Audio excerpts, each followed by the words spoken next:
Ladies and gentlemen, they've done it again. Another winner's lounge coming up on the DNVR Broncos postgame. Don't let that late game stress distract you from a Bo Nix overtime masterclass. Let's talk about it right now.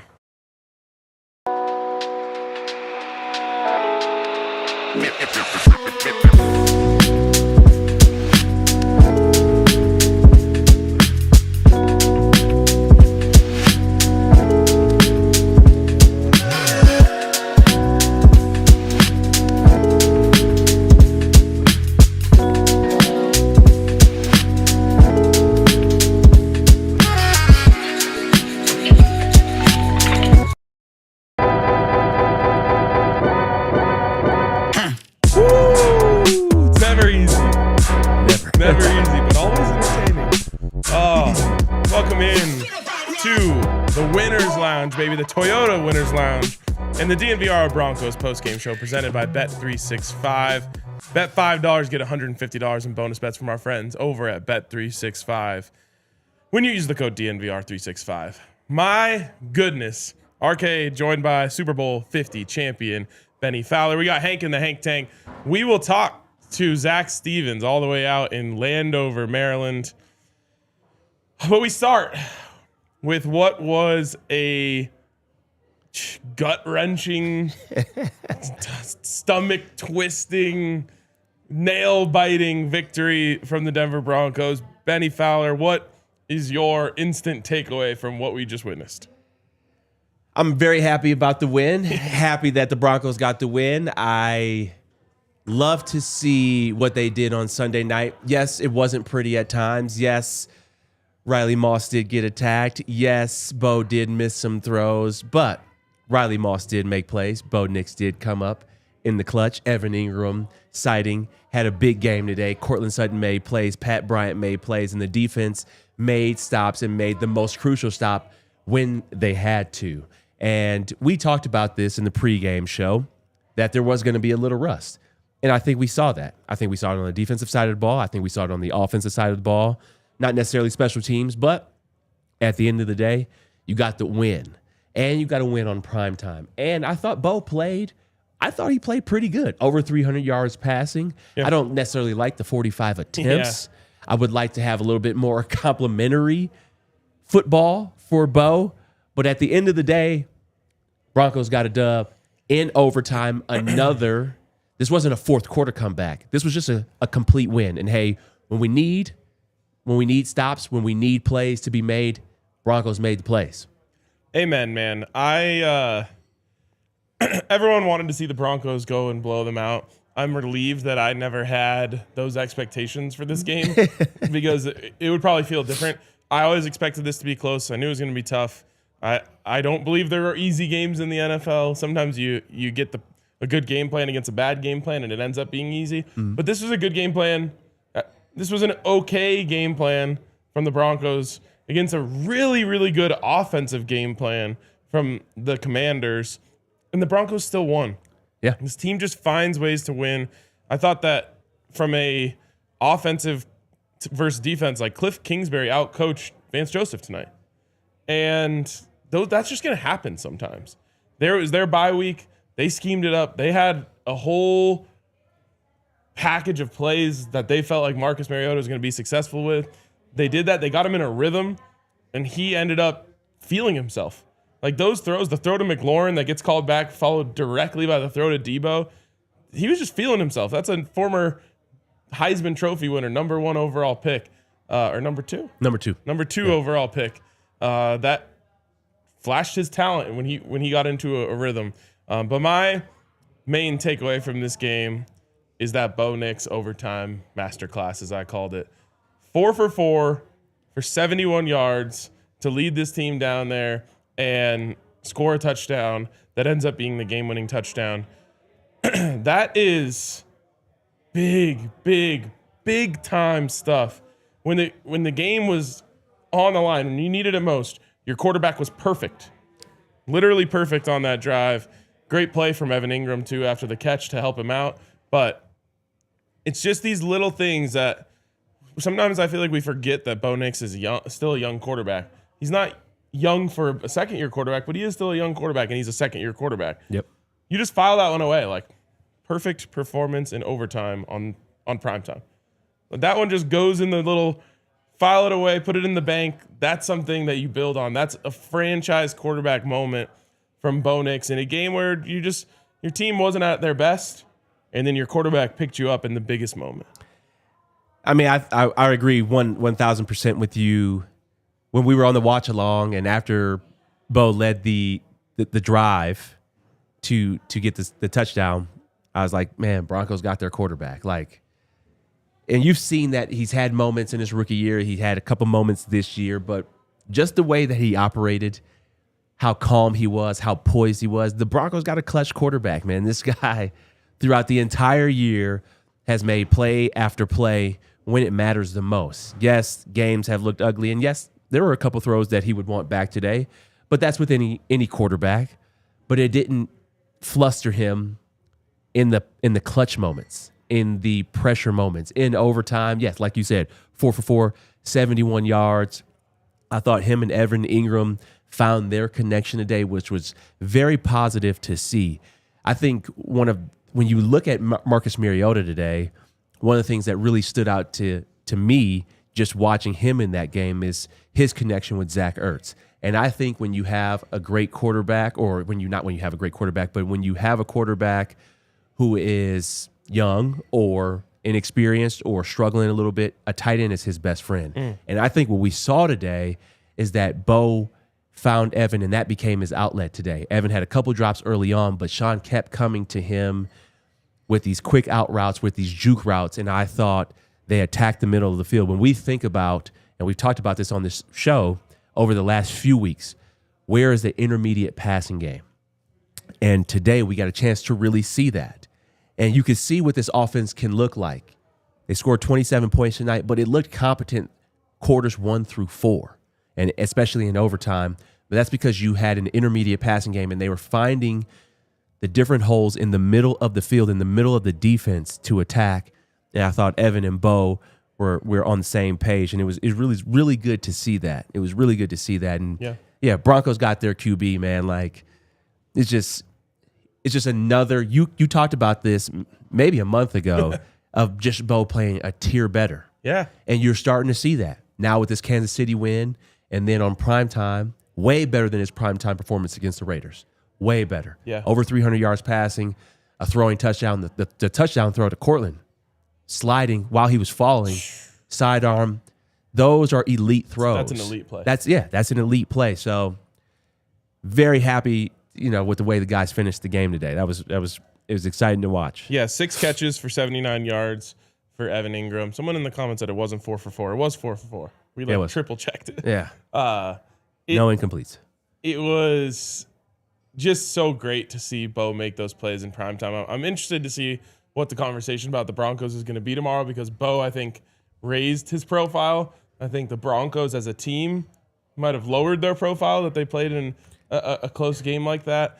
But this is what this team does. They just find ways to win, and it's fun, man. I'm having fun with this. Like, I see the comments, and we're in the watch along. I see the chat during that. Like, everyone's just pulling their hair out the entire game.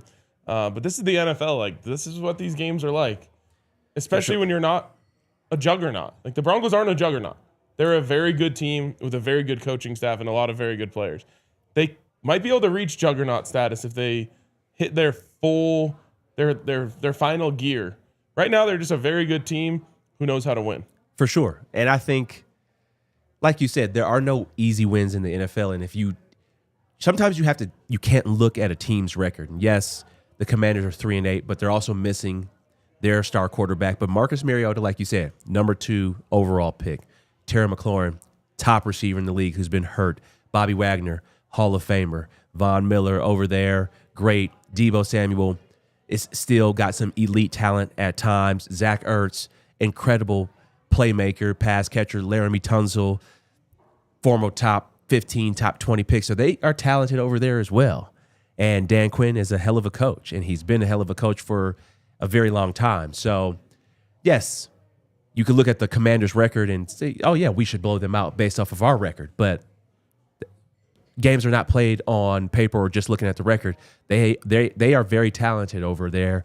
And I thought the Broncos going across the country on a Sunday night after a bye week showed how much grit and resilience that they have and where this team is going. I mean, 10-2, nothing to complain about. If I'm not mistaken, I saw this stat a few weeks ago, so I don't remember it exactly. I'm sure it'll come out if it's not already on Twitter. But I think Bo Nix just tied John Elway or passed John Elway for most game-winning drives in a season. Pretty crazy for the Broncos. I mean, to be mentioned in the same sentence in a positive way as John Elway. It's All great. right, let's bring in the third member of our broadcast crew here and go into the Hank Tank. Hank, your major takeaway from this game. So you guys, of course, both had really good takeaways and probably are the big ones. Bo played really well. The teams, all that sort of stuff. So I'm going to go to something a little bit more specific because there's one thing from this game that I'm going to be thinking about a lot. It's probably going to be keeping me up tonight and keep me thinking throughout the week. Broncos did something really weird today, and that is rotating Chris Abrams-Drain with Riley Moss. This is your major takeaway? But no, Bo Nix is. Okay. No, the Broncos, you guys took the big takeaways, the obvious ones. Yeah, you guys handled the whole, they pulled out a win in overtime. The one thing, though, that I'm going to keep thinking back on over the next few days, other than wow, how fun was that? Or oh, my heart's still beating, is the fact that they rotated those guys, because it opens the door for the Broncos to do some interesting things at that second cornerback spot. What round did Riley get drafted in? Riley was a third-round pick. Okay. And Chris Abrams-Drain was a fifth-round pick. And Riley played well tonight. At times. Other than at the end when Deebo Samuel beat him up the sideline. I get Treylon Burks thing. I'm not worried about that. You can't ask for much more. Chris Abrams-Drain, again, was one series. It's whatever. But I am curious about why the Broncos decided to take a healthy Riley Moss off the field and play Chris Abrams-Drain for a series. Because I do think that it opens the door for, at some point, a change. Riley spent the week wearing the boxing glove. We actually saw him punch a pass out with his fist closed that kind of looked like he was wearing a boxing glove, and didn't have any penalties, anything like that. I'm no lower on Riley after today's game than I have been at any point, but I do think it's interesting, and maybe a signal might be a strong word, but I think it shows that there's a possibility of a change at some point in the future if Riley struggles. It's really got me going. Yeah, it's an interesting big takeaway, even if it's your third biggest takeaway. Right, you guys took the big ones. I'm interested to see. We'll ask Zach if Sean said anything about it because it's such a big topic in the fan base. I wouldn't be surprised if a reporter asks. Oh, I'm sure Sean about that. Yeah. But also, so many things happened in this game that I also wouldn't be surprised if they don't ask him about it. True. By the way, John Elway, 1985, 6 game-winning drives in a single season. Bo Nix in 2025, 6 game-winning drives. And how many games left? 5? 5. Yeah. 5 games left, so he's got a chance to 4. set the 5 franchise record. Hopefully it's easier than that, but history would tell us it won't be. One thing before we hit our first break that I feel like it would be wrong if we don't mention this player's name before the first segment ends. Nik Bonitto saved the football game. Yeah, he did. I mean, it was there. It was wide open. Bennie called the play before it happened. It's man coverage. It's a great man beater call to sneak the running back across where he's lined up because you're going to get your... Was it Hufanga who's on him? Yep, Hufanga's on. Yep. He's going to be lined up all the way across the formation. You're going to sneak him across and throw it out there to the flat. Yeah, it's wide open. He is wide open. There's one person who can save the day for the Broncos, and it's Nik Bonitto, who uses his insane athleticism to launch into the air and knock that pass down. The term game-saving play or game-saving tackle gets thrown around. That is, in the purest form, a game-saving play from your franchise pass rusher. Yeah, Nik Bonitto continues to make his presence felt on this season and definitely in that game. Sack, forced fumble. There was a time, RK, when we were on the watch-along where you pointed out, he has timed up every single snap, and he was collapsing the pocket. And making Mariota uncomfortable the entire game. So I thought Nik played extremely well. Huge play right there. Huge play, and you could just see how excited he was to make that play. You need those types of moments. 2015, Von Miller had plenty of those moments. I specifically remember the AFC Championship where it was just like, oh, yeah, he won the game pretty much by himself defensively. So Nik Bonitto out here just making his presence felt, man. That's what you need out of your franchise players. Yes. Unfortunately, he also could have ended the game a couple plays before. On the sack. Which would have saved us all a whole bunch of gray hairs. I blame the cast. All right. I feel like he couldn't grab him. We'll blame the cast. I like that. They on the broadcast, they said that they actually did credit him for a sack and a forced fumble earlier in the game. Have we checked the stat sheet to see if that's true? Let's see. Someone check that. While I tell you about our great friends over at Taco Bell. Just the best. I'm really happy for my guy Hank because his wisdom teeth have healed to a point where he can now have Taco Bell tonight on his way home, which is a huge dub for him. And I think you can handle the steak and roasted poblano rolled quesadilla. I really think you should try it. It's fantastic. So you got warm grilled tortilla filled with marinated steak, melty cheese, fire roasted poblano peppers, and a flavorful spicy ranch sauce. I had it the other day when they brought it to the office here, and it is just fantastic. But everything over at Taco Bell is, and I think if you ask nicely, they might still hook you up with a Buffs box even though the season is over for like one more day. So go check it out with our friends over at Taco Bell and get yourself a Buffs box. And if they say no to that, just get like 3 rolled quesadillas, steak and poblano. Shout out Taco Bell. Live Moss. Also, shout out to our friends over at Shopify.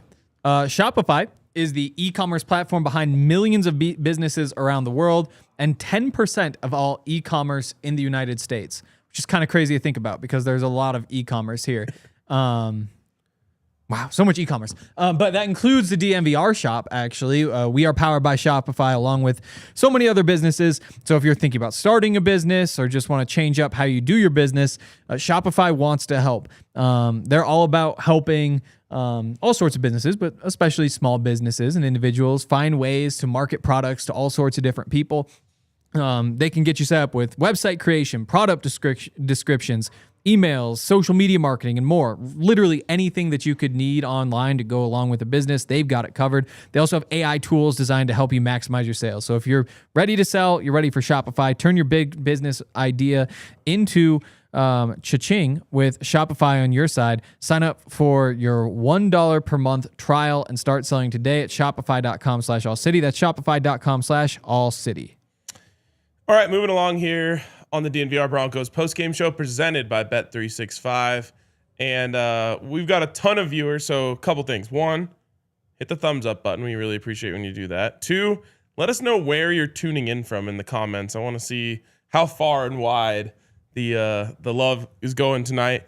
And 3, I want to remind you, if you're new here, that we do this every day. 5 days a week, we do a show talking about the Denver Broncos. And we'd love to have you join us for more if this is one of your first ones. All right. Let's just take a look at where the Denver Broncos are right now. First of all, I feel like there's not enough appreciation going around right now about a 9-game winning streak. A 9-game winning streaks in football are so incredibly rare. And that's what this team has right now. The last time they lost was September. It was summer. We are about to enter December. This is an unbelievable run from this team. Unbelievable. Yeah, I think, and they've won different ways. And I know we've pointed this out before, but why not point it out again? You beat both of the teams that were in the Super Bowl last year.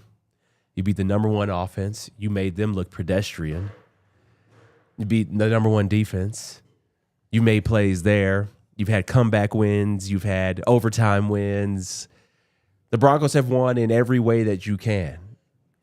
Walk-off field goals, rushing touchdown in overtime. So, I don't know. Winning 9 games in the NFL is hard. with a 17-game season. Winning 9 games in a row is extremely impressive. And then also the home winning streak is, I think, at 11, right? I think it's still at 10. 10?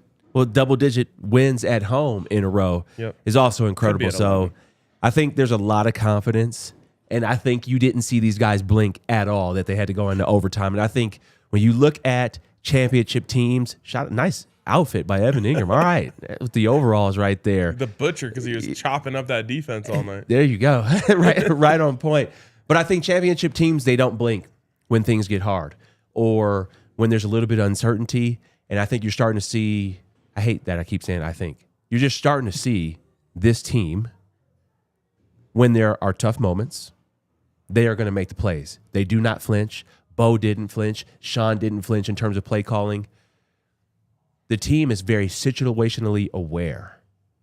And I think that's what you need in the postseason. You have to be situationally aware. You have to be able to make plays on 3rd down, 4th down. If this is going to be an overtime game, whatever it may be, got to have in situations the Broncos make plays. And that's what you have to win a championship. Yes, Hank? So you mentioned 9-game win streak. Yeah. 5th 9-game win streak in Broncos history. History of a very, very proud and successful franchise. 2012 won 11 games in a row. 1998 won 13 in a row. 1996 won 9 in a row. 1984 won 10 in a row. So the record is 12. Record is 13. Okay. 98 Broncos. 98 Broncos. Anything special about that team? Not that comes to mind, no. Okay. Nothing special. I thought maybe they just Nothing Was that the dominated 2,000 yard whole season league by and won TD? the Super Bowl. Was that? Was that 2,000-yard season for TD? Yeah, That that's was. the MVP year. Was that crazy? I mean, I was 6. Okay. So at that point, I just thought the Broncos won every game. Just like the year before is my introduction to the Broncos that I can remember. And we win the Super Bowl. And then the next year, we just are just steamrolling the league. And so I was just like, oh, cool. Like, I just happen to be born in the place with the best football team all the time. But anyways, going back to the big picture view here. The Broncos are the number 1 seed in the AFC in week 13. Who could have seen this coming? The Broncos So they're back to the number 1 seed without New England. So how does that work? Well, they currently have the tiebreaker. I don't know exactly what it is. I might be able to figure it out. Common opponents. Common I record believe. against common opponents. Yep. Broncos have. The Patriots play tomorrow on Monday Night Football. Okay. So if they win, they'll have it back just because they have a game in hand over the Broncos right now. They'd be at 11 wins. I don't know When is their bye? When's their bye? Did they just opt out of having a bye? The next week. It's next week. Okay.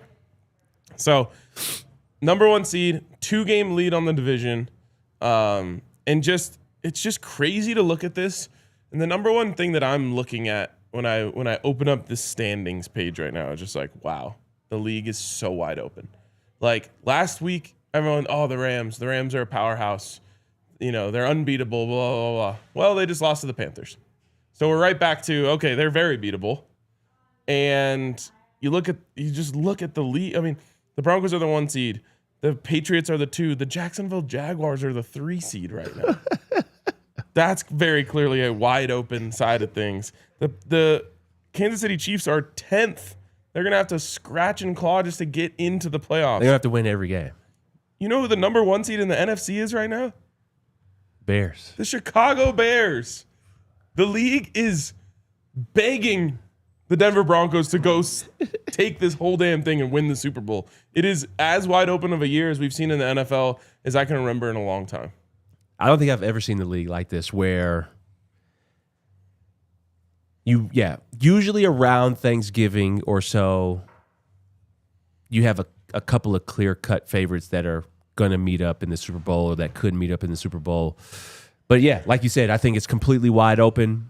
I think and the Broncos haven't played their best football yet, which is kind of crazy to me, where they could put it all together. You know, the defense was okay today. Offense was better in prime time than their last performance, but the offense could play better. Defense obviously could play a lot better. So, you know, the Broncos still haven't had their peak performance in terms of putting a full game together, and I think that's when it could get really scary. Cortland Sutton Should have got the ball a lot more today. Yep. Didn't see that a lot. Troy Franklin had a couple of catches, but he wasn't, he didn't have a lot of opportunities, and Marvin Mims didn't have a lot of opportunities. Broncos got a ton of weapons. They got a ton of weapons, and it's a great thing to have. But yeah, it is wide open. I still think the Rams are the better team. If they had to play the Bears, I think they could beat them. Yeah. 9 times out of 10. So I wouldn't push back on anyone saying the Rams are maybe the scariest team in the NFL right now. But after that, it's like the Broncos are right in that conversation. Now, the way they played tonight, I don't think is going to scare anyone. But they have put out performances that will. And it's kind of like you're going to have to get a little bit lucky with your game plan and have it click. Because to play against the Broncos. To play against this Broncos defense. Like, they've had 2 games now that I can remember where the defense didn't look dominant, and it was this one and the Colts one. And the Colts one was just like Daniel Jones had an out-of-body experience. Yeah. And it just was perfect. And this one tonight was just like, okay, for whatever reason, Jonathan Cooper wasn't containing the edge, and Mariota was breaking out of it. There were open receivers more than we're used to, and he was hitting them. And I just felt like Cliff Kingsbury did an unbelievable job of getting Marcus Mariota into a rhythm, and then he was just feeling it after that. I agree. I think you said something. All right, this is one of the reasons why I don't like to buy for the playoffs. And it's because you have 2 weeks to prepare for this opponent. Now, Washington just happened to have a bye at the same time, but it was like, okay, we can scheme up just for this game and this game only. And their whole game plan was to hit the flats, and then we're going to take our shots and have our opportunities. But how do we get Zach Ertz on these linebackers? Our linebackers aren't the greatest cover linebackers, so that's why it makes me a little uncomfortable for the bye week and having the number 1 seed. Yeah, I've never felt more like you're right about that take than tonight. One last thing that I want to point out that we haven't mentioned yet. So the run game has obviously struggled a lot since J.K. Dobbins went out. It hasn't felt nearly as like on schedule or as reliable. I blame Sean for that, though. Go ahead. In those 2 games, Bo Nix, 295 passing yards, 324 passing yards. The dude just has that thing where it's just like, they need me more, I'm there. I'll take it up a notch. And I just love that. I don't love the amount of attempts today. For sure. I don't love that. But I mean, yes, because it wasn't working, the run. So I don't think he gave it enough opportunities. Remember that one you said we need 14 yards. Yeah. They literally started the drive with a 14-yard run from Jaleel, and then I don't think he got another carry in the game. Yeah, and they went heavy personnel, and Sean didn't go back to it. He ran a play action deep shot out of the same personnel after that. But no, why not continue to run right there? At least 75% of the offensive coordinators in the league have this disease, which is just like the desire to pass the ball. Like they just love passing it, and very few offensive coordinators are actually willing to just even 4 yards a carry will get you first downs. Yeah, but they don't like 4 yards. You bring up a really good point, which is funny to watch. Now that it's been so much football over the last 3 to 4 days, but Andy Reid does the same thing. Oh yeah, they get 8 yards and then he passes 6 times in a row. Yes. It's like, I don't want to do this anymore. Yep. This is boring. So, and I didn't even realize it when I said it, but that's exactly what Jaleel averaged tonight: 4 yards per carry. RJ averaged 2.7 yards per carry, but also had 2 touchdowns. RJ Harvey has 8 touchdowns this season. I like the way that he ran the ball though, and he was explosive. He was hitting the right holes. Wow, he was finding the right lanes and opportunities. And I thought that, he didn't have a crazy yards per carry, but besides the one run where he tried to bounce it outside, I thought he did really well tonight. Yeah, and then he also added 3 catches for 27 yards, which were big as well. Yeah. Hank, really quick, since you're we got the Hank Tank, we got Hank Ranks. Give me the top 3 teams in the NFL off the top of your head right now. Oh no. Broncos. Broncos are in there. In order. In order. Shoot. Rams still have to be in there, even though what we watched today, that defense doesn't look ready to win a championship. Still in there. I'm going to go. Like they did the week before. So they did. Right. Like the Broncos defense. Recency bias. Yeah, exactly. I'll go. Give me Seahawks, Rams, Broncos. That's the order. You have the Seahawks as number 1. I mean, they're unstoppable. Do you?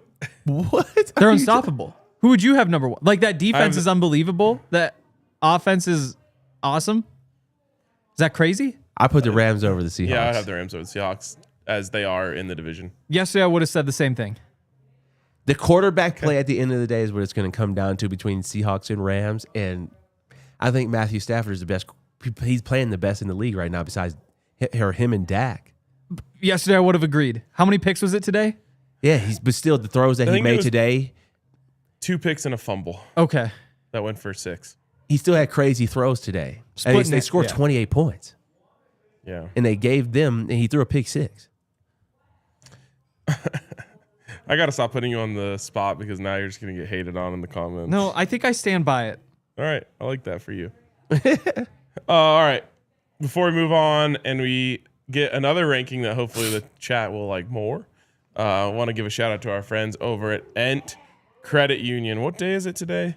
So today is November 30th, which means tomorrow is December 1st. That's right? Yeah. And December 1st is when Ent Credit Union drops their new Ent Broncos debit card with PS2. Let's cut to the Hank Tank because he's got the picture of it. Boom. That thing is sweet. It's like an 8-bit PS2 with the old school uni, a little old school branding back there. They've also got the Bo Nix one. I saw Yaya just has like a standard Broncos one, which is pretty cool. So they've got several options over at Ent Credit Union if you set up the Ent Broncos debit card. And what's cool is every 15 swipes, you get a chance to win tickets to a Broncos game. And then once you're at the Broncos game, you're going to get discounts in the stadium on food and gear. But most of all, it's just like a flex when you just pull out your 10-2 Denver Broncos debit card and you're just like, oh yeah, that's my favorite team. They're in first place in the AFC. Like, no big deal. So playoff push heating up. Now's the time to lock it down. The perks, the card, the $200 that you can get when you sign up directly into your account. If you're ready to bank like a Bronco, head over to ent.com/DNVR to learn more. Insured by NCUA, membership required. Account requires associated Ent Broncos. Debit card requires a $100 deposit and activation of debit card within 30 days of account opening. And shout out to our friends over at Coors Light. They make so much of what we do possible. Drinking some Coors Lights on the set tonight.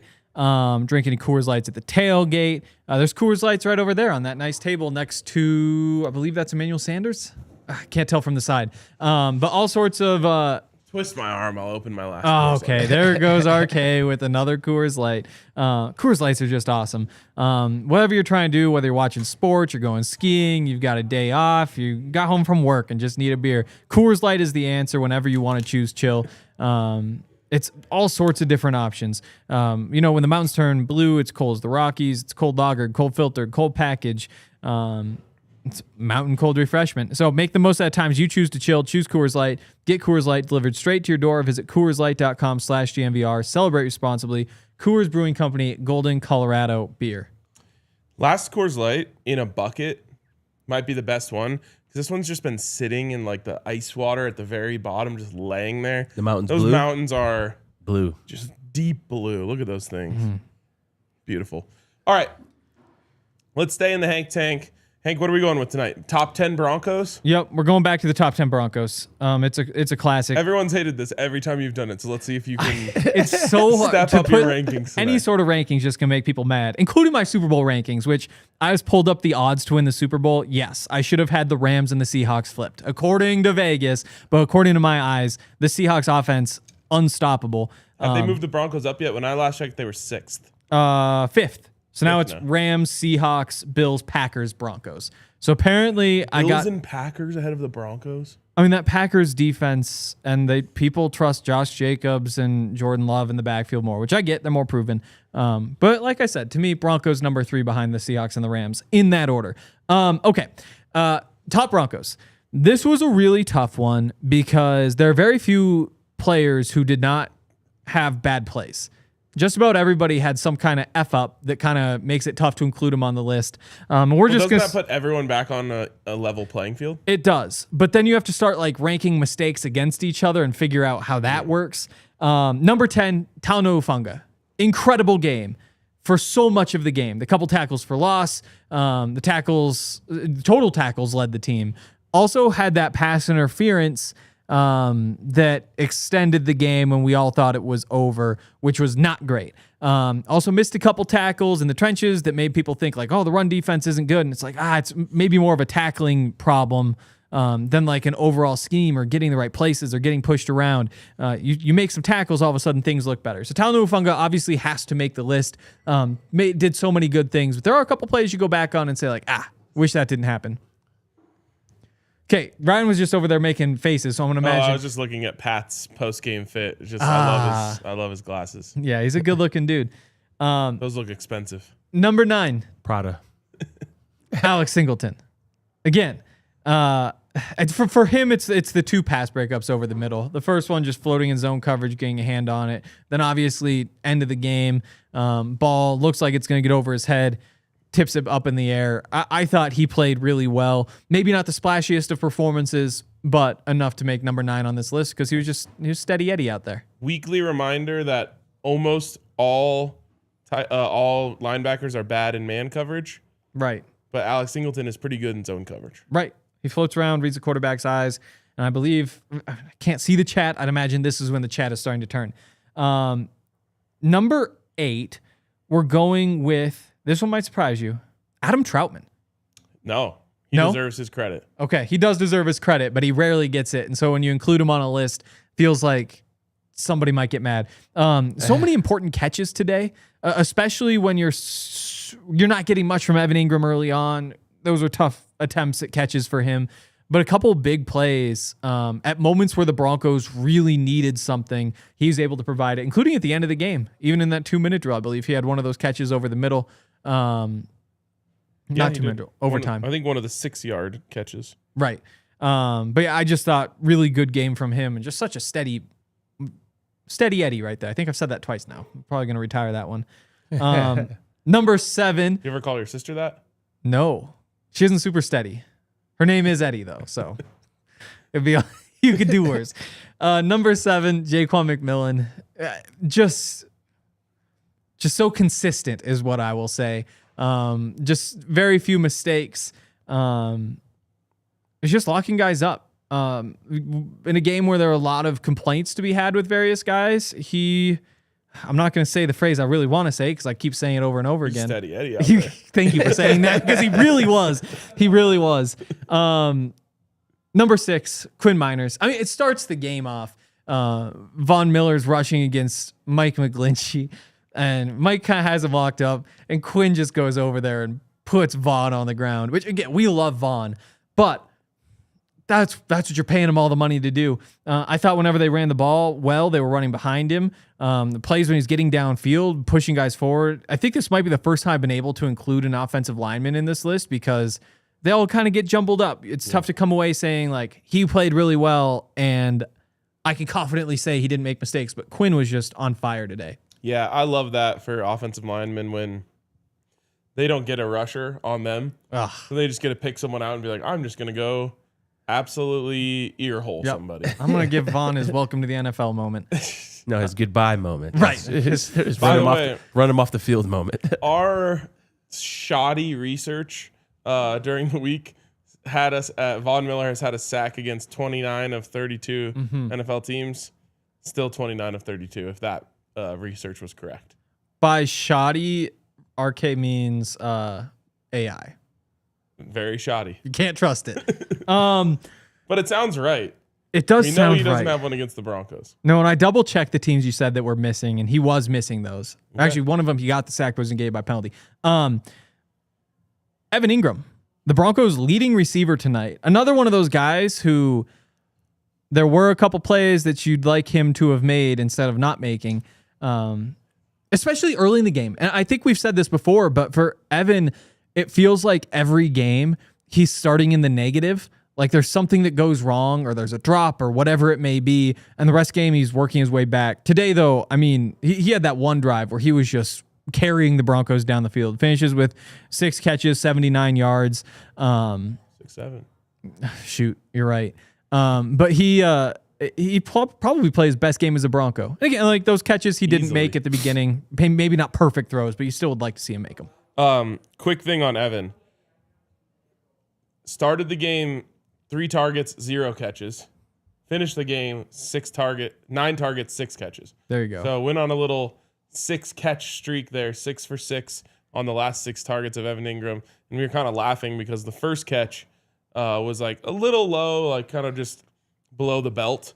Right. And he just looked that thing all the way in before he took off. And it's like, all right, now we move. I think just as we're talking through this right now, RK and Sean are always simpatico. And I think RK said he brought up something really, like Sean's probably like, hey, I'm going to throw you the ball until you catch it. Yes. And that's just what it's going to be. And that's what we saw. I think, yeah, Bo's like, all right, they're going to keep dialing the plays up, and that's what happened. Well, and I think this was the Evan Ingram game plan that we've been waiting for. 9 targets is not an accident. No. That was something that they planned out. And honestly, it probably could have been 9 targets for 110 yards and a touchdown if they got it right at the beginning. And Bo was a little off on some of those throws as well. I'm curious what they saw in the self-scout or what Sean saw and said, hey, we got to get Evan the ball. Next time you see Sean, you should tell him that you think him and I would get along. I will. He loves Cabo. Like maybe I'll catch him down there. We'll drink a bottle of Fortaleza and talk football. Maybe. Yeah. You'd love that. I would. I don't know if he would, but I think he would too. All right. I think Sean's one of the boys. Like once the season's over, like if it was like completely away from, his day-to-day routine during the season, I think you guys. I also think he's one of those people who hates you until he likes you. Like he hates everyone until he's like, oh, actually, you're all right. Yeah. I believe that as well. Are you like that with people? No. Or you trust I give everyone the benefit of the doubt. You got to, until you cross me, and then you're done forever. Yeah. I'm very much the same way. I'm everybody's friend until I'm not. And then like once you piss me off, then I can't unsee it. I don't have time for that. What number are we on? Number 4. Okay. Number 4 is going to be RJ Harvey. You talked about 2.7 yards per carry. Not ideal. You had hoped for more. There were moments where you're like, oh, this is kind of working, but most of the moments were not so good. And not convincing anybody that you're set at running back for a playoff push. But what he did in the receiving game was great. He also scored 2 of your 3 touchdowns. Like there is enough there to say, without RJ, what do you look like? And I don't know. And this might be too high on the list. But again, 2 touchdowns tonight, a couple of explosive plays. This is where we're going to fit him in. I just can't get past the fact that he has 8 touchdowns on the season. Like a rookie having 8 touchdowns, and he's the first rookie in Broncos history to have 4 receiving and 4 rushing touchdowns in a season, which I would have probably guessed that he's the first to do that. But still, like he's having a special season when it comes to finding the end zone, which is, in fact, the point of the game. Is the point of the game. Number 3, we're going Bo Nix. Again, like fitting the theme of all of this, he has that one interception where you're wondering what the hell are you seeing, because Bobby Wagner's right there. The most likely situation is almost that he thought that Bobby was on his team because that throw was right to him, and I don't think it's getting to the receiver behind him. Other than that, though, just an awesome game. You guys talked about before, but the drive at the very end to go and win the game, just stepping up in some big moments. Seems like there were a lot of third downs where he was able to make something happen, whether it was with his legs, whether it was the pass. One of Bo's best games this season. We don't need to get into the weeds there, but I'd say probably one of his 3 best or 4 best, and certainly one that we're going to remember. So he fits in at number 3. Yeah, he was just locked in when it mattered most, and I felt mostly good the entire night. That interception was a head scratcher. Yep. But I just want to go back to that final drive one last time, because it's also a Sean Payton masterclass, and I don't think I gave him enough credit earlier. This is a 5-play drive. Every play worked. First play, 12-yard pass, Bo Nix to RJ Harvey. Second play, 12-yard pass, Bo Nix to Adam Troutman. Third play, 41-yard pass, Bo Nix to Evan Ingram. Fifth play, 6-yard pass, Bo Nix to Cortland Sutton. Sixth play, 5-yard touchdown run. Did I get that right? 1, 2, 3, 4. No, it was 5 plays. Yeah. I skipped one. 5-play touchdown drive. Every play worked. It was all on schedule. There was no like Bo had to like break the pocket and do anything crazy. It was just like boom, boom, boom, boom, boom. We're in. Yeah, Sean, I think he called a great game. I think he called a great game throughout the entire game. I think there were some throws that Bo missed, but it was good to just see Bo use his legs today, extend some plays, go get the first down. And we talked a little bit about that. I was like, oh, he should have hit Pat Bryant on that, but you're like, no, let's just extend the drive on that third, Nate. Let's convert that. It was good to see that. It was good to see Bo be decisive. And I think this formula of how Bo played tonight is the championship formula. Hey, I don't need you to pass for 4 touchdowns, but I need you to be efficient on third down, stay ahead of the sticks, and take the turnover away. You can win a championship like that. Facts. All right, number 2. We got to speed up a little bit. Pat Surtain, lockdown. Big plays at the end of the game in particular. I think maybe gave up the one completion on the sideline on like a comeback route. Other than that, came back and was an incredible force on defense. Yeah, it was really interesting to me that Terry McLaurin kept slipping. He has the advantage in those situations. He knows where he's going. Pat Surtain is so on balance at all times that he wasn't slipping. And he's keeping his feet in those moments, even though he doesn't know and he has to just react to what's going on. He's just, I don't know, like in skiing, you'd say like he doesn't get out over in front of his skis. Like he's just always on balance everywhere he is on the field. And he plays so in control at all times. Understands the scheme well, also knows that he has elite pass rushers and knows that the pocket is getting ready to collapse and you have to make a decision. And he's guessing right. And then Collinsworth was actually giving him a lot of credit on that late drive right on the goal line. They ran play action, and Terry tried to sell to Pat like he was just going to give him like a little tap block, like, hey, neither of us are part of this play. Like, and then he cut off of it. And Collinsworth was like, man, first game back after being injured, like you're a little winded. A lot of guys might fall for that trick and just be like, oh, I get a play off here. And he was just completely locked in the entire time, went and got the pass breakup. Absolutely. Number 1, Nik Bonitto. Maybe not a perfect game, but you make the game-winning play, game-saving play. That carries a lot of weight. They did count the strip sack for him, which again, we all saw what we saw, so the stats aren't going to influence the rankings because his impact was his impact. But a lot of big plays from Nik tonight, so he gets the top spot. Troutman's way too low. Troutman's too low. Okay, I like it. You got to put him over. You got to put him up there with like right behind Evan Ingram. Behind. Even that was tough for me, whether it's in front or behind. Definitely behind. The route that Evan Ingram put on Bobby Wagner needs to be all over social media. Like I don't know if it is, but he absolutely dusted him. All right. Great list, Hank. I think you're best so far. Oh, good. I would have gone Troutman a little higher too, but I think that's splitting hairs. All right. Before we talk to our good buddy Zach Stevens all the way out there in Maryland, I want to give a shout out to our friends over at Common Spirit Health. They're more than just hospitals and clinics. They're a team of passionate and expert caregivers dedicated to your well-being, and they're woven into the very fabric of this community. From preventative care to advanced surgical solutions, their skilled physicians and caring staff are here for you, offering personalized treatment tailored to your unique needs.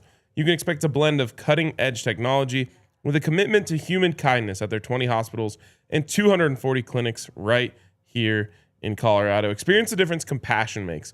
Find a Common Spirit location near you and discover a new standard of health and healing by visiting mountain.commonspirit.org. Common Spirit Health, official healthcare partner of the 10-2, 9-game winning streak, first place in the AFC, first place in the AFC West, mighty Denver Broncos Football Club. And shout out to Brunt Workwear. Brunt is awesome. Specifically the boots. I actually don't have the boot with me at the moment, but they're just the best for whatever you're trying to do. If you're working in your shop and there's oil everywhere, whether you're farming, you could need them. Going across those muddy fields. The Marin 6-inch soft toe is built for workers in any sort of trade. And it isn't just about the work boots. They offer all sorts of different gear for tough jobs. Pants that are heavy duty, weather resistant jackets, durable, reliable stuff that'll keep you protected and productive regardless of the condition. And again, the boots are my favorite. I think they look kind of nice. You can wear them out even if you're not working. But whatever you're looking for, they've got over at Brunt. The founder grew up a blue collar guy. Hasn't changed in over 100 years. There's all sorts of cool stuff over at Brunt that you can check out. A reminder that right now is the time with temps dropping and the holidays coming up. Treat yourself. Treat the hardworking man in your life to real comfort. Skip the throwaway gifts and get him something that's built to last. Brunt Workwear. Our listeners get $10 off their entire order with the code DNVR at checkout. That's bruntworkwear.com and use code DNVR. Order today and let them know you heard it here on the show. All right, let's bring in our guy, Zach Stevens. Zach, are you ready to admit that there's no such thing as an easy football game in the NFL?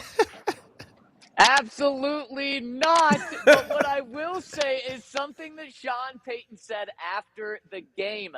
There's no escaping wins. There are wins and losses in the NFL. There's no apologizing for wins. The Broncos are 10-2, and guys, what I'll tell you about this game, I don't know how fans are feeling about this game since I've just been in the Broncos locker room following the game, but I'll tell you what, this is the game where the vibes are officially all in on a Super Bowl, and the Broncos know it. And it starts with Sean Payton. His confidence is 100%. Oh, no. Bo Nix, Nik Bonitto. Okay. Am I frozen? All right, you're back. You're back. You're back. Am I back? I'm back. Keep cooking. Okay, so guys, it starts with Sean Payton, where he fully believes that this is a Super Bowl team. Bo Nix believes it. In fact, Bo Nix had an incredible quote after the game. He said, we didn't come here to be 10-2. We didn't come here to have a good record, the best record in the NFL at the end of November, beginning of December. We came here to do this in the postseason, in January, in February, and that is the right mindset to have, and that is the mindset that these Denver Broncos have right now. They're 8-2 in one-score games. And you know what Sean Payton would say to that? That's what Super Bowl teams are made of. Not that they're just squeezing by wins. No, that is how you win Super Bowls. Benny, your Super Bowl 50 team, that's the last time the Broncos won an overtime game, was with that 2015 team, a tested team. Was that a Sunday night game against the Patriots, right? It was. No, there was a second one that year. It was against the Bengals in overtime, I believe later. That's the night I met That my was wife. Monday Night Football. That's the night I met my wife, December 28th, 2015, baby. Dang. Maybe someone on this team is going to meet their wife because the Broncos are staying in D.C. tonight. So I can't imagine what it's going to be like. In fact, Club Dub guy, Sean was asked a lot of questions just about like how much Sean believes in this team and if these close games are good. And Sean 100% believes that these close wins are good. He pointed to his 2009 Super Bowl team with the Saints and said that team had so many close wins, and you have to be battle tested. And there's only a few teams in NFL history that just blow by their competition year in or game in and game out on their way to a Super Bowl. Most teams have to do it by just grinding through games, and that's exactly what this Broncos team is doing. So Sean believes that. Bo believes that. And Club Dub was popping in the locker room. Sean was asked, well, what was Club Dub like? I could feel Club Dub, so I could tell you that it was a great time. And Sean said, you absolutely enjoy every single one of these because they all mean so much in the NFL. And he said everyone is enjoying this. And so that is how Broncos country should be feeling. The Broncos are 8-2 in one-score games. Guys, since 1997, the Denver Broncos, this is the fifth time that they have been 10-2 or better. Or they've actually started the season 10-2. 3 of those times they went on to win the Super Bowl. The fourth time before this year, they went on to, that was the 2013 best offense in NFL history. That has some good news written on it for this Denver Broncos team because all of those teams went to the Super Bowl. 3 of those teams won the Super Bowl, and this Broncos team is eyeing for that right now. In fact, one of the last questions Sean was asked after the game was, so Sean, at 10-2, are you guys aiming for the number 1 seed? And Sean said, and I quote, "That's the silliest question I've been asked. Of course we are. And of course they are, because right now they are the number 1 seed. Tomorrow night, everyone in Broncos country is going to be cheering for the New York Giants. But for all intents and practical purposes, the Broncos control their destiny for that number 1 seed. And what an incredible win that the Broncos got. And they didn't escape. They got the win. Zach, tight ends were very involved in this game plan, and specifically Evan Ingram. Can Deshaun talk about how involved, or all of the targets that were going towards Evan today?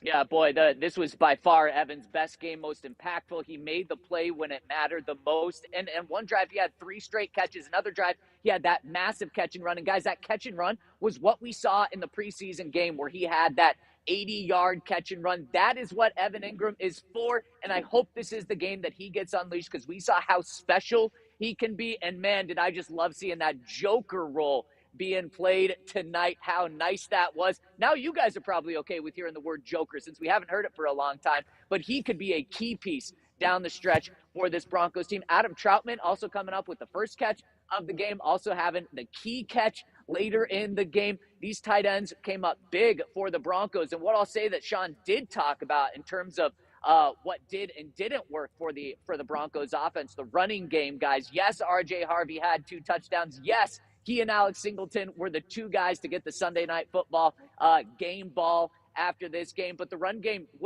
did not work tonight. The both running backs struggled on the ground. Sean Payton said that's a credit to the Commanders' defense, because they completely changed everything that they had done this year for the Broncos. And typically teams have been able to run in nickel on the Commanders, and the Commanders completely changed their looks. The Broncos had no idea that they were going to do it. So he said it was more of a credit to the Commanders for the Broncos not being able to run the ball, as opposed to the running backs not playing well. He very much defended both Jaleel and RJ Harvey after the game. So that made me feel a little better, because now it's 2 games without J.K. Dobbins where the Broncos have not been effective on the ground. Sean's saying there's a little out for this one. So let's hope that's the case, because the Broncos are going to need the ground game if they want to make a deep playoff run, because, man, Bo, once again, put the team on his back, and this game was won through the air. Over 300 yards for Bo. I thought he played an outstanding game. Sean Payton called it a fantastic game. That throw at the end of the first half, that touchdown to Court, was incredible. Bo said about that play, it's a game of inches. It's always said that it's a game of inches, and boy, wasn't that a play of inches right there. He said, I was almost down, but I wasn't down right there. So Broncos ground game, I feel a little better about it after hearing that from Sean, but they got to make sure that they don't face that in the weeks to come. Zach, I feel like Club Dub might be spilling out into DC tonight. I feel like you should join them. Oh, I wish. I have a flight in 4 hours that's an hour away, and I got a ton of work to do. So let's hope I make that. If not, then I'll be joining Club Dub at 5 a.m. I guess. I was gonna say, I think the bars close out there at 3, so that's just in time for you to get out to your flight. Was Sean asked at all about the rotation at cornerback? There was a moment in there where it looked like Riley was healthy and they brought in Chris Abrams-Drain. Yeah, and at first I thought Riley was benched, and it didn't really make much sense because he was playing a fantastic game, a clean game. Those punching or those boxing gloves that he wore in practice to prevent him from holding worked. And yes, he was asked about that. He did clarify about that. It seemed like he wasn't 100% sure, but the answer that he got to was that by bringing Pat back in, they wanted to keep the other guys in game shape, is the words that he used. So they wanted to get Chris in there for a series, and that's kind of what it boiled down to. I think Chris played one full series, and that happened to be the series that the Commanders scored their first touchdown on. So that's the answer we got after the game. I'll be curious to see if that at all changes and we get more information throughout the rest of the week, but that's what he said initially, was that he just wanted to keep Chris in game shape right there. Bo seemed to be really confident, really poised throughout this game, over 300 yards passing, and then specifically in overtime. What did Sean or what did Bo say just about the overtime plays, going 4 for 4, 71 yards, and then RJ punching it in for a touchdown to get to, solidify the game? Well, when you ask me this question, Benny, I just get a big smile across my face because that's exactly Sean Payton's reaction to Bo Nix in this game. We know Sean absolutely loves Bo, and boy, did he love his performance in this game, specifically in overtime, specifically at the end of the half. Sean Payton mastered the end of the first half very well. The Broncos wanted to play defense to start overtime, so the coin flip did not go their way, and they still took advantage of it. They went all the way down the field, got an easy touchdown, like you said, and then all the pressure was on the Commanders to get that touchdown. And it was credit to Bo because the running game was pretty non-existent here, and he put the team on his back. Outside of that one interception, which we did not get clarity on, I just have to imagine Bo just simply did not see Bobby Wagner because it was thrown right to him. But outside of that, he played a really, really good game, and Sean was thrilled with him. He said he's getting better and better each week.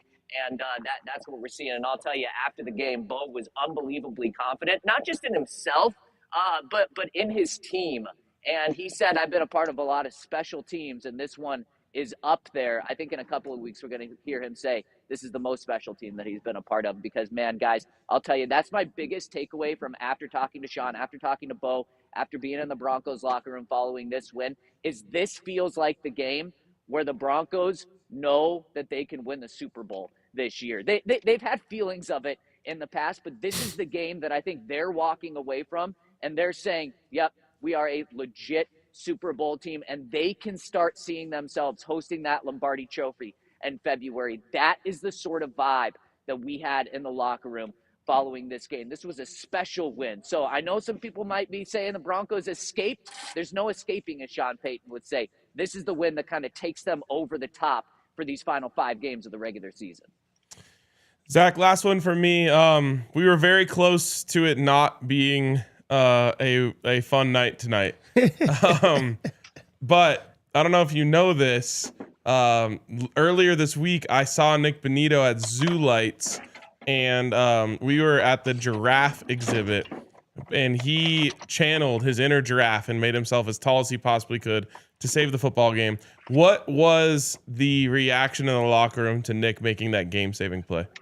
First off, I have no idea if what you just said is true or just a really good story. No, it's 100% true.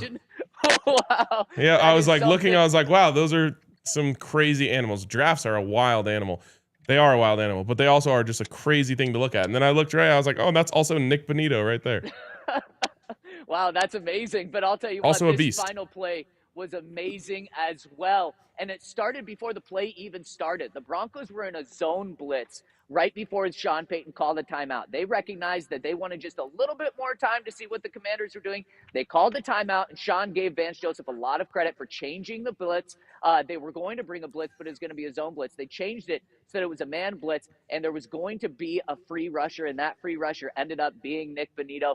And Nick said that he saw Mariota just drifting back, just trying to buy more time, and he said at that point, he knew it was over. Pat Surtain after the game said, yeah, the peripheral of my eye, I saw that there was a guy wide open. So thank goodness that Nik made that play. And boy, Nik tweeted after the game and then told us as well that he's a little bummed that he has the cast on because he said it would have had a game-winning sack earlier in the drive, and then he would have taken that back for a pick 2 to end that game right there. So an incredible call by Sean to call the timeout, an incredible call by Vance to change that up, and then an incredible play made by Nik Bonitto because we were one Nik Bonitto PBU away from, as you said, Ryan, this being a very different conversation following the end of the night. But big-time players make big-time plays in big-time games, and that is what the Broncos continue to do. This is a team that no one wants to face right now and throughout this entire season because the Broncos started the season 0-2 in one-score games.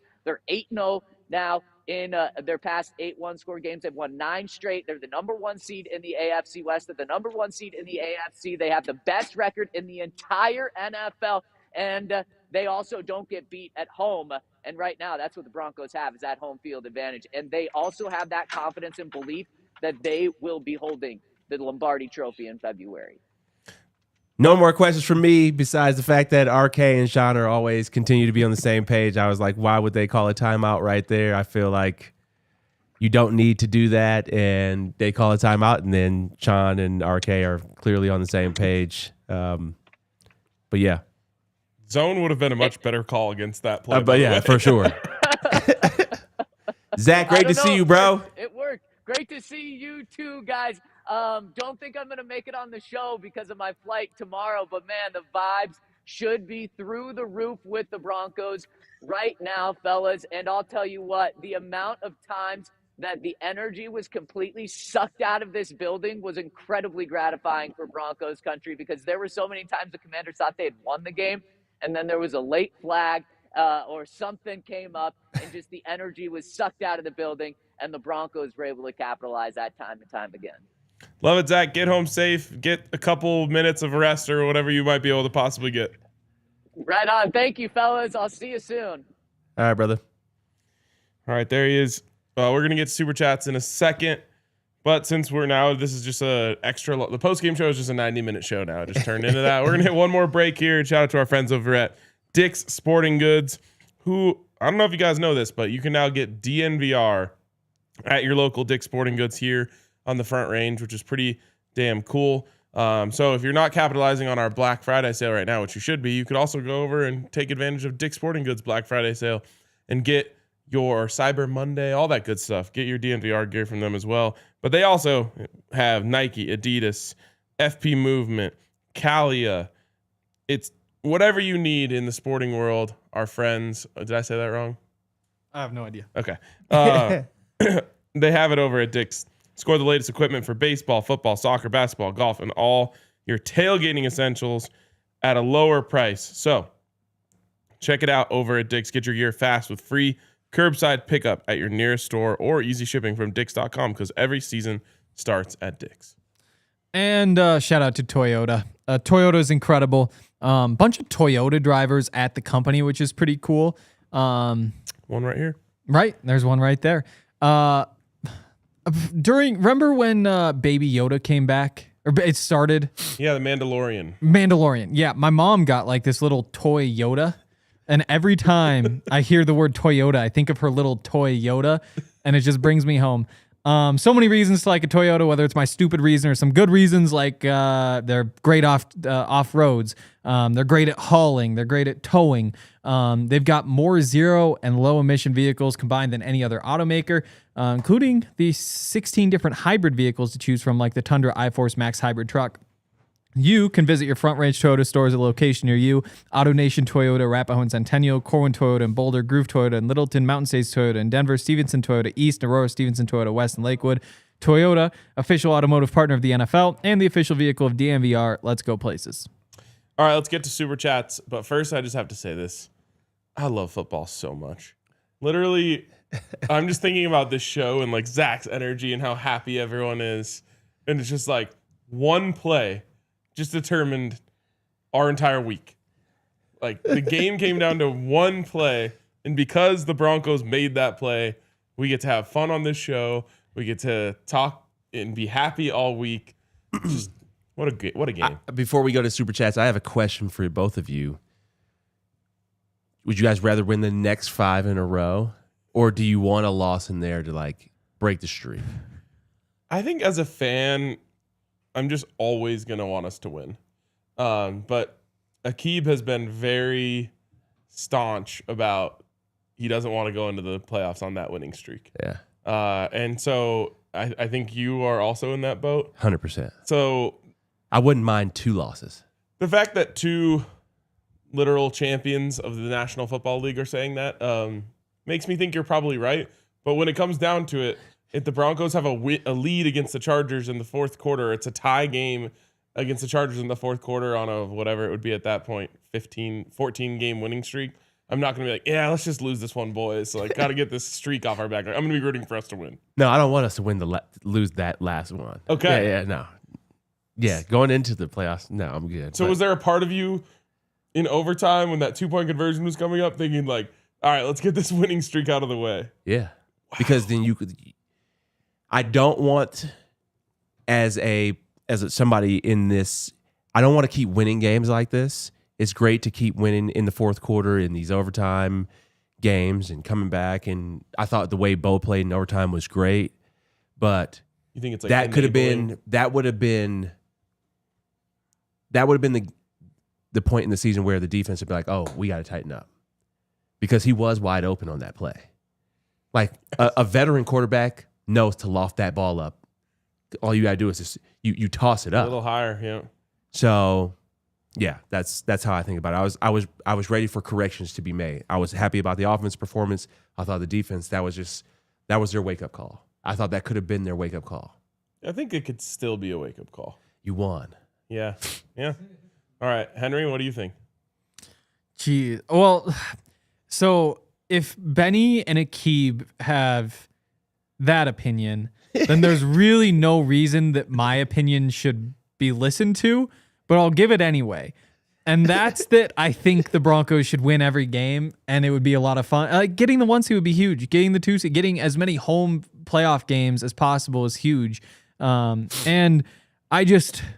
Maybe you wind up in a situation where you do have the 1 seed locked up going the last week and it lines up well. You sit everybody because the game doesn't matter. At that point, you're talking about 2 weeks off, though, and I don't even think I like that.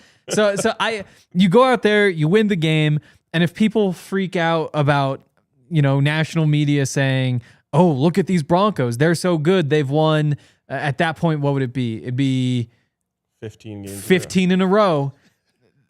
If you're, just to say a name, if you're 14. Jonah Ellis and you're in the locker room saying, oh wow, Colin Cowherd's talking about us, he's saying we should win the Super Bowl, like our 15 game, like then you're just not built for that moment in the first place. Like there will be plenty of different pressures.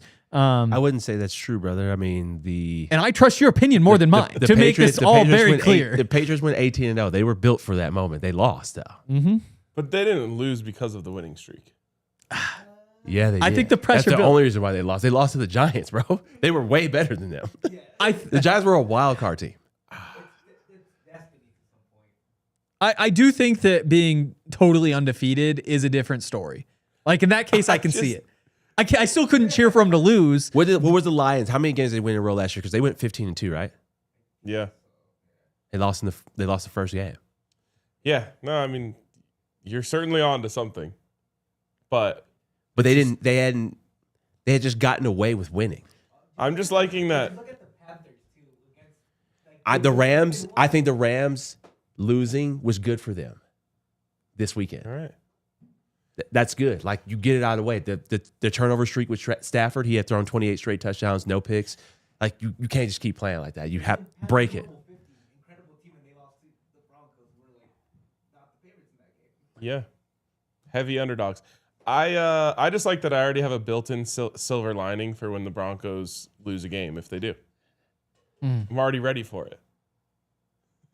All right, let's get to Super Chat. All right, first one from Ivan, who says, Broncos have reached the level where we're going to get every team's best shot. Great win. That's a good perspective. I believe that. Next one from the Tim Hardaway Truther. Ooh, I like Shout him. out to Tim Hardaway. Yes. He was hooping last night. I need a jersey. Good thing we didn't win on those spiritually Mahomesian calls. Don't put that evil on us. What? That's a very Tim Hardaway take. I don't even know what it means. Sorry, Tim Hardaway. I do love Tim Hardaway, though. From Jose Juarez says, some fans may not like this win, but I'm flipping it. This team shows no quit, even though Washington had 101 chances and reasons to win. This is how winners and champions are made. It feels like 2015 all over again. 100%. Kind of crazy that we went 10 years without an overtime win.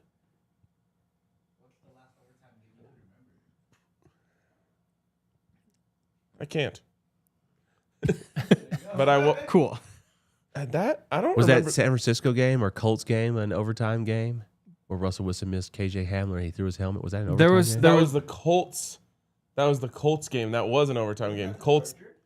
No, it was Colts Thursday night. I was there, and the game ended, I think 12-9. Yeah. In overtime. What a shit show. And so that means the Broncos could have kicked a field goal there to tie it, and then it would have ended in a tie. Crazy. Next one from TZ Gray. Visiting family in Iowa for Thanksgiving. Just ordered the Casa Bonito shirt. Had no choice. Anyway, 10-2, baby. Great plug for the DNVR Black Friday sale that is still going on right now. You need more Broncos gear. I need more Broncos gear. We all need more Broncos gear. And you can get it from anywhere from 30 to 90% off right now over at the store. So go to store.allcitynetwork.com and just click on DNVR to check out all of the options. All right. From X-Ray J, Riley Moss 21, Elmer's glue, sticky and white. Pause. Wow.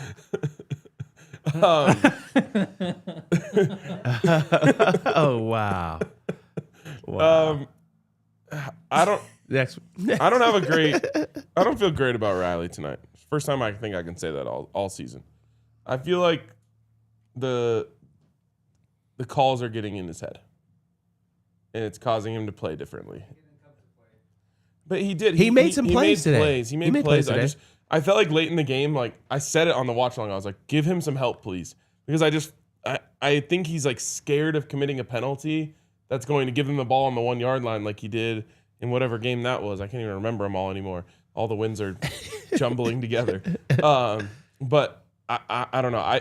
I feel like there might be a little hesitation. Like that's why he stopped on that Debo route. It's just I'm a little worried about him.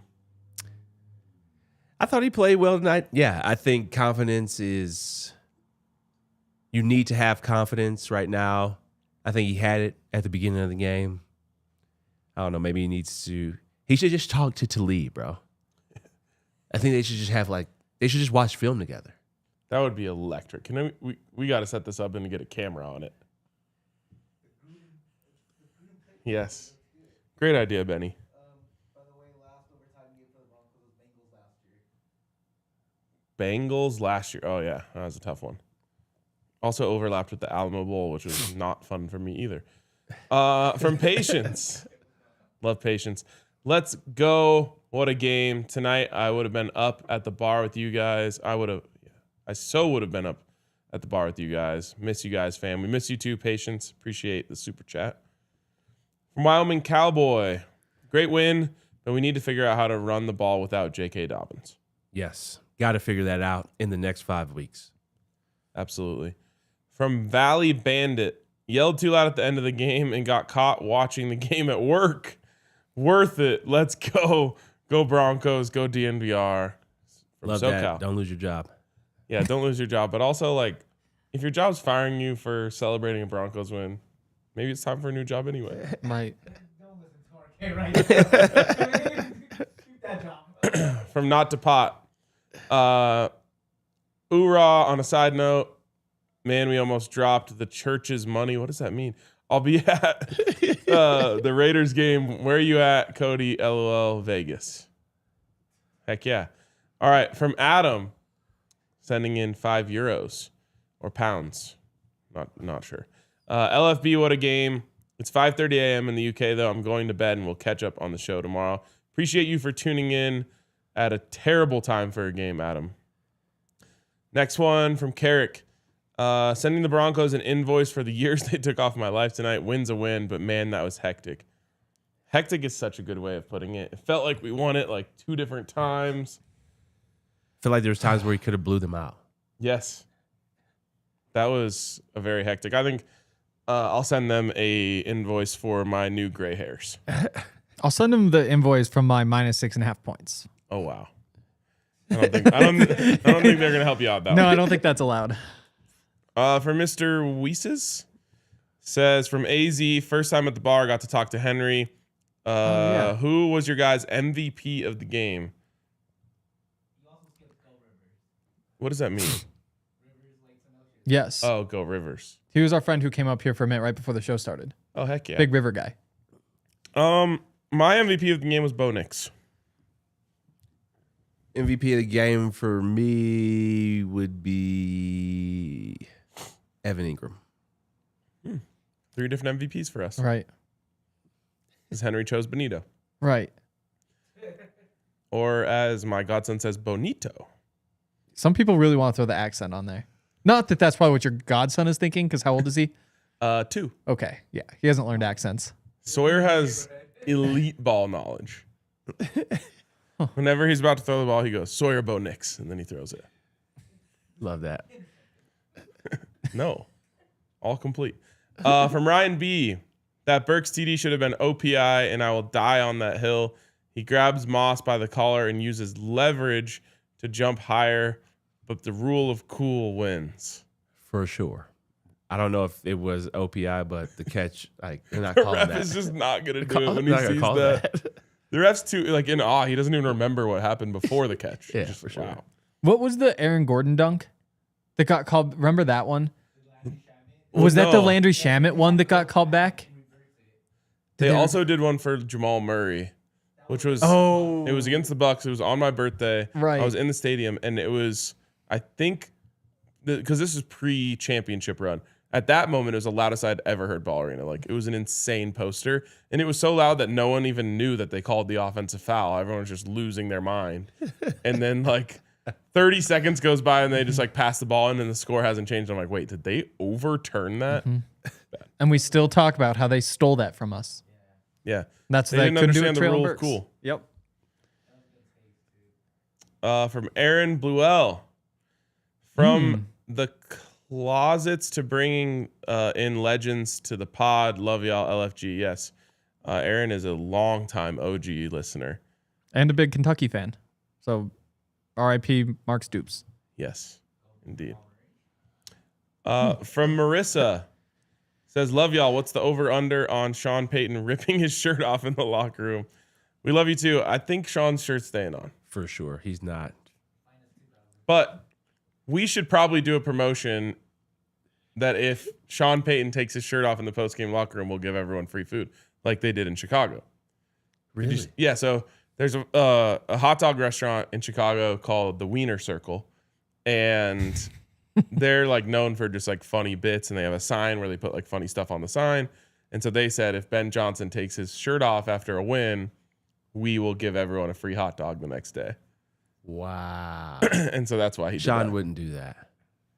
What if he does it, we do the post game show without our shirts. We don't win. Yeah, everyone loses in that situation. Right. I think it's got to be something with like Lululemon or Alo or like if like some brand that Sean loves. He'll do it then. If Sean Payton takes off his shirt, everyone gets a free pair of Jordans. He will do that. He'll do it tonight. All right, from Hannah Ramsey. What a day to be a Broncos fan from Maryland. Saw the game with my dad, which made it even better. We believe, especially in Nik Bonitto. Shout out, Hannah. Appreciate you for tuning in. What a time to be had with your dad. From B. McNeil, can we please consider Jamal Williams or Zach Moss? I'm still team Damian Martinez. I wouldn't mind. I don't think you need a Jamal Williams. RJ Harvey's been fine in the end zone. I just think between the 20s, you need somebody who can read and set up the defenses. Yeah, for sure. Another one from Not to Pot. Appreciate the super chat. He said, LMAO, RK, and his premonition takes. This is the third. I think. So one was they're going to beat the Eagles and go on a run, I think. The other was they're going to beat the Chiefs and then look questionable against the Commanders. Although I did say it was going to be like 13-7. It was a much better offensive output than that. What are they going to do next week? I don't even know who we play. I'm Raiders. taking it 1 week at a time. Raiders. They're going to blow out the Raiders. And the team will have 8 sacks. Oh. Wow. Easy win. Will you guarantee it? No, I don't. I'm not an idiot.